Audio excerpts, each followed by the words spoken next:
बस्तर में आदिवासियों को तमाम व्यवस्थाएं पहुंचाने के लिए सरकार लगातार कवायद करती है और इसी कवायद का नतीजा है कि बस्तर के किसी सुदूर इलाके में बास्तनार ब्लॉक में एक हॉस्पिटल का निर्माण हो चुका है, जिसमें आप देख सकते हैं कि आपातकालीन एवं बाह्य रोगी विभाग एक बहुत खूबसूरत सा बोर्ड लगा हुआ है। लेकिन आज इस अस्पताल में एक बड़ा हादसा हो गया और मुझे लगा कि इस हादसे को आपको बताना चाहिए, तो इसलिए इस पर बातचीत करते हैं। हादसा ये हुआ कि आज इस अस्पताल के अंदर एक कमरे में शॉर्ट सर्किट से आग लग गई और आग कैसे लगी, क्या घटना हुई, इस पर बातचीत करते हैं। नमस्कार, मैं विकास तिवारी हूं और आप बस्तर टॉकीज़ देख रहे हैं। दरअसल बस्तर ज़िले का ये आखिरी ब्लॉक है, बास्तनार ब्लॉक। इसके बाद से फिर दंतेवाड़ा का इलाका शुरू हो जाता है और ये पूरी तरह से आदिवासी बाहुल्य क्षेत्र है।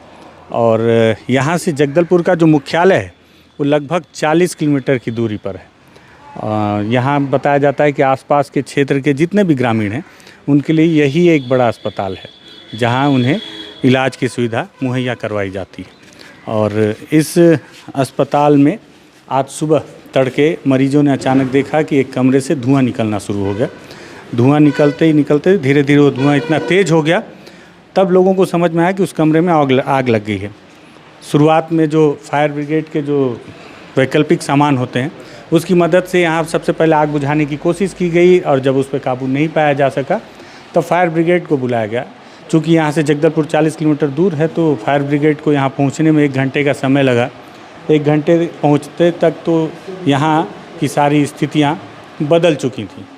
ये जो कमरा है, ये इलाका आप देखें कि आज नीचे देखें कि किस तरह से यहाँ आग बुझाया गया होगा कि अभी भी पूरा ये जो फर्श है वो काला है।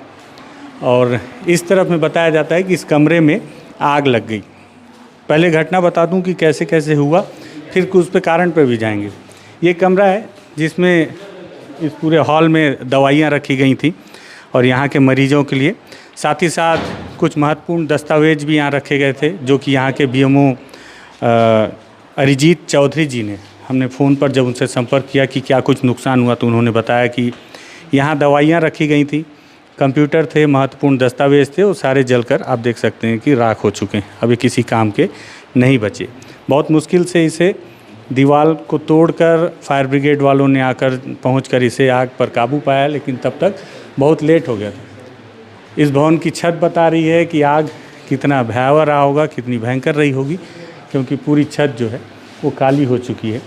और काफ़ी मशक्क़त के बाद जब यहाँ आग लगी उस वक्त यहाँ मरीज़ थे उस ओर में, उन्होंने जब देखा तो आनन फानन में उन्हें यहाँ से शिफ्ट किया गया। भैया, आपका क्या नाम है? मनोज कुमार पुजारी। क्या हुआ था आज सुबह, कैसे कैसे हुआ था घटना, थोड़ा सा यहाँ पर शॉर्ट सर्किट हुआ।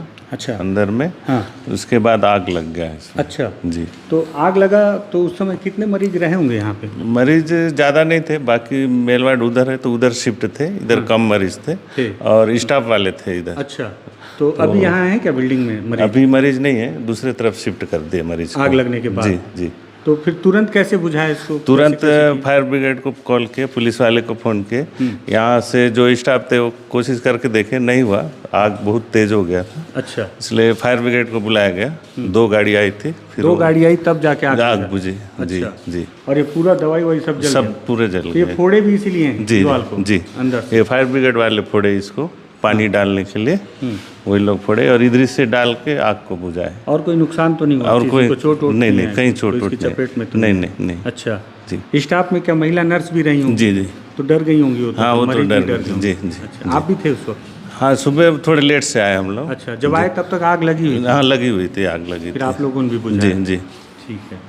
तो इस तरह से ये एम्बुलेंस के चालक हैं भैया, और जब आग लगी तो यहाँ पे मौजूद थे। अब आप सोचेंगे कि इस तरह की ये कॉमन घटनाएं तो रोज़ यहाँ होती हैं, इसे मैं बस्तर टॉकीज़ में दिखा क्यों रहा हूँ? मैं दरअसल इसे इसलिए दिखा रहा हूँ कि मैं आपको ये बताना चाह रहा हूँ कि बस्तर के अंदरूनी इलाकों में आदिवासियों के लिए जब तमाम व्यवस्थाएँ की जाती हैं, सरकार करोड़ों रुपए खर्च करती है, तो उसमें लापरवाही कैसे बरती जाती है?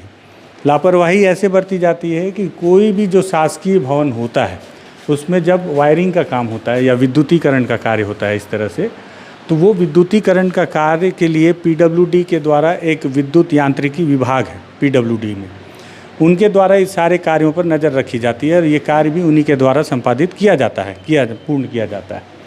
और हर वर्ष अगर आप विद्युत यांत्रिकी के आंकड़ों पर नज़र डालें तो पूरे ज़िले में उनके द्वारा सरकारी भवनों के जो विद्युत के जो सामान हैं या इनके मेंटेनेंस को लेकर लाखों करोड़ों रुपए खर्च भी किए जाते हैं। आज जब हमने इस घटना के बाद जगदलपुर में जो अधिकारी हैं विद्युत यांत्रिकी के, बहुत ले दे के सबसे पहले उनका नंबर मिला, जब ले दे के नंबर मिला और हमने उनसे संपर्क करने की कोशिश की तो उन्होंने बताया कि उन्हें आए हुए अभी सिर्फ 9 महीने ही बीते हैं, इसलिए उन्हें ये जानकारी नहीं है कि इस अस्पताल में विद्युत के इन लाइनों का, बिजली के तारों का मेंटेनेंस का कार्य हुआ है या नहीं। उन्होंने कहा अगर आप थोड़ा सा समय देंगे तो मैं पता करके ज़रूर बता सकता हूँ कि यहाँ पे मेंटेनेंस का कार्य हुआ है या नहीं। अब आप देखिए कि ये भवन ज़रूर पुराना है, करोड़ों रुपए आज भी ज़िले में मेंटेनेंस के नाम पे खर्च ज़रूर होते हैं, लेकिन आप ये विद्युत के लाइनों को आप देख लें तो आज भी पुराने ढर्रे की चल रही हैं, क्योंकि अब जो घर बनते हैं उसमें जो दीवार के अंदर में अंडरग्राउंड वायरिंग की जाती है, तो उसमें भी कुछ सुरक्षा के लिहाज से या अपडेट हुआ है, लेकिन आज भी यहाँ पे बाहरी पाइपलाइन लगी हुई है जिसके माध्यम से पूरे भवन में बिजली की तारें दौड़ रही हैं। और ये एकमात्र यहाँ आसपास का अस्पताल है जहाँ पे मरीजों को इलाज मिलने की व्यवस्था है। और ये आप चारों तरफ देखें तो सारे तार बाहर ही हैं। करोड़ों रुपए आज भी विभाग के पास आते हैं, लेकिन इस विद्युत को, जो कि सबसे महत्वपूर्ण हिस्सा है, कारण ये है कि यहाँ पे अब एक्सरे की मशीन भी है और तमाम उपकरण भी हैं और सभी को चलना विद्युत से ही है, बिजली से ही है। उसके बावजूद इसे अप टू डेट रखने के लिए विभाग अभी भी जिम्मेदार नहीं है। और पूछो तो अधिकारी बोलते हैं कि मुझे आए हुए 9 महीने बीत गए। बताइए, 9 महीने में एक भ्रूण बच्चे के रूप में बदल जाता है, लेकिन यहाँ जो अधिकारी हैं उन्हें 9 महीने में अपने ज़िले की स्थिति, खासकर अस्पताल, क्योंकि वो सबसे ज़्यादा संवेदनशील इलाका है, सबसे संवेदनशील भवन है, उसकी क्या स्थिति है इसकी जानकारी भी अधिकारियों को नहीं होती। तो इस तरह की लापरवाहियाँ बस्तर के अंदरूनी इलाकों में बरती जाती हैं। लेकिन ये जो इलाका है ये जगदलपुर से दंतेवाड़ा वाला मार्ग है। इस मार्ग पर 24 घंटे गाड़ियाँ चलती हैं और कोई बहुत अंदरूनी इलाके का मामला नहीं है कि यहाँ पहुँच पाना काफ़ी कठिन हो। उसके बावजूद जब सड़क पे इस तरह की लापरवाहियाँ हैं तो आप सोचिए कि बस्तर के अंदरूनी इलाकों में अधिकारी क्या काम करते होंगे, कागजों में क्या करते होंगे और हकीकत में क्या करते होंगे। मतलब ये बहुत किस्मत की बात है उन मरीजों के लिए कि हादसा बड़ा नहीं हुआ। अगर बड़ा हादसा होता, आग फैलती तो कोई था भी नहीं बचाने वाला और कोई बहुत बड़ी विडंबना हो सकती थी। इसलिए मुझे लगा कि इस पर बातचीत हो जानी चाहिए। आप लोगों को पता चलना चाहिए कि बस्तर में अधिकारी सिर्फ कागज़ में क्या कर रहे हैं, ज़मीन में क्या कर रहे हैं। अगर लगे कि इस मुद्दे पर बातचीत होनी चाहिए कि अधिकारी लापरवाही ना करें तो इस वीडियो को शेयर कीजिएगा, बस्तर टॉकीज़ को सब्सक्राइब कीजिएगा। धन्यवाद।